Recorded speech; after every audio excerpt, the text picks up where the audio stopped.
Today's problem, we have how many ways can you rearrange photograph?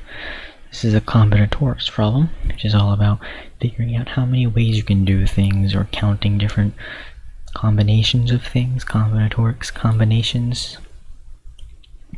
The very first step is to understand how would you do this sort of thing anyway. Let's think about it on an easier example. A, B, C, D, E. Suppose you want to rearrange those into 5 spaces. We have 5 letters. How many ways can you put a letter in the first blank?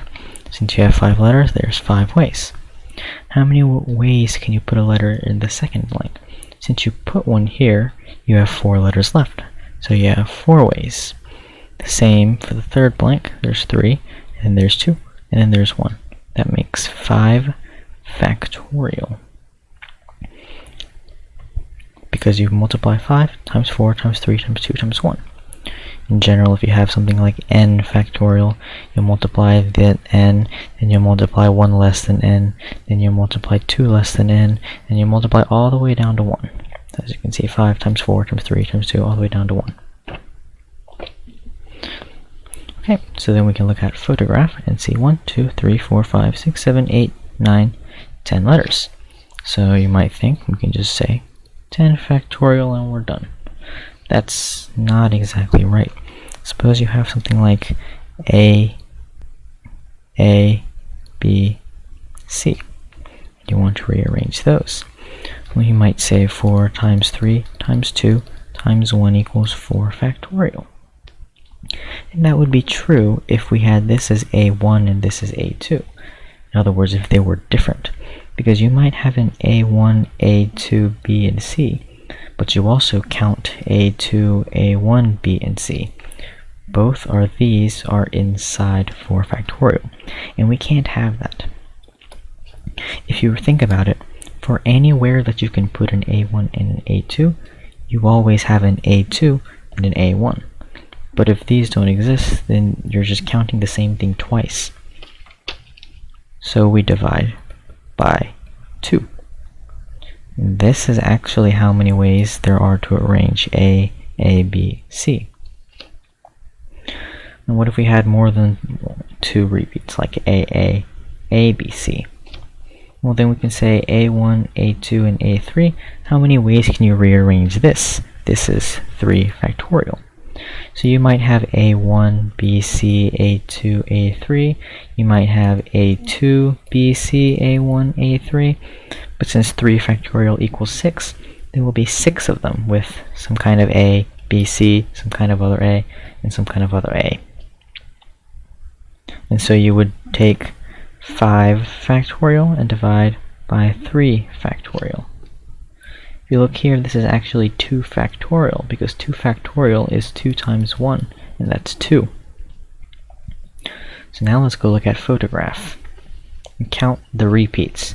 So we have a P, H, O, T, O. We have a G, R, A. We have a second P and a second H. So we have 3 pairs of repeats. How do we deal with this? Well, there are 2 ways to rearrange the P's, so 2 factorial. There are 2 ways to rearrange the H, so 2 factorial. And there are 2 ways to rearrange the O, so 2 factorial. You put them all in the denominator and multiply them all together.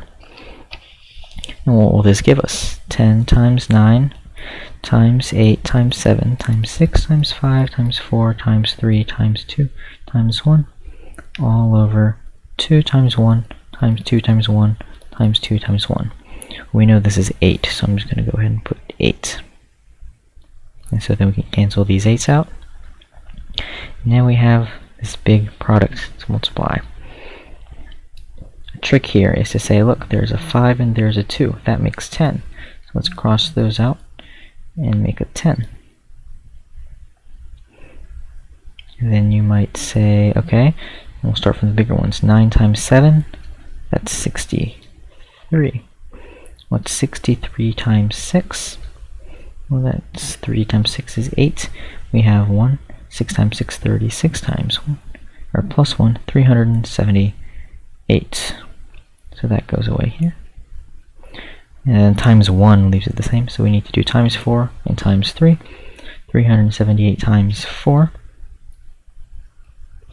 32. 28 plus 3, 31. 12 times plus 3, 15.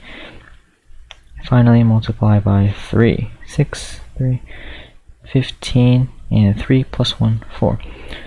Now don't forget we have 2 zeros, so then we stick those 2 zeros at the end, and this is our final answer, 453,600. So what can you learn from this? Well, if you want to rearrange a certain number of letters, you take the number and you do factorial. If you have k letters, you'll k letters, then you'll do k factorial. And if you have a repeats, then you can divide by a factorial. Or if you have a repeats of one thing and b repeats of another thing, well, then you can do k factorial divided by a factorial b factorial. And that'll stop you from overcounting and you get the exact amount.